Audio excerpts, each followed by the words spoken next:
বন্ধুরা, রাস্তায় একটি ছেলে পুতুল বেচছিল। তখন একটি মেয়ে ছেলেটির পাশ দিয়ে যায়। মেয়েটির বন্ধু বলে, এই তো সেই ছেলেটি যার সাথে তোর কলেজে ধাক্কা লেগেছিল। ছেলেটিকে দেখে মেয়েটির মনে হয় এ তো খুব পরিশ্রমী। তখনই মেয়েটির ভালো লেগে যায়। কিছু না বলে মেয়েটি ওখান থেকে চলে যায়। পরের দিন মেয়েটি তার বন্ধুকে না বলে ওই পুতুল বেচা ছেলেটির কাছে যায় পুতুল কিনতে।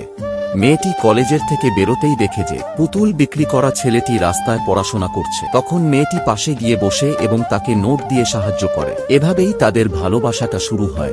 ঠিক পরের দিন মেয়েটি আবার ছেলেটির কাছে যায়, নোট দেয় এবং তার সাথে কথা বলতে থাকে। তখনই মেয়েটির দাদা দেখে ফেলে দুজনকে।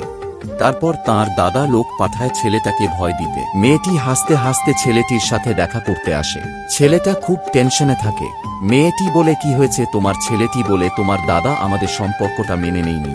মেয়েটি ছেলেটিকে টানতে টানতে ওর দাদার কাছে নিয়ে আসে। তার দাদাকে বলে, কি হয়েছে দাদা, আমাদের সম্পর্কটা মেনে নিতে পারছো না? ওর দাদা বলে, ছেলেটি ভালো না, তোর সাথে কোন দিক থেকে ঠিক না। মেয়েটি বলে, দাদা আমি ওকে খুব ভালোবাসি আর ও আমাকে খুব ভালোবাসে। দেখ বোন, আমি তো তোকে জোর করতে পারি না। তোর খুশি আমার খুশি।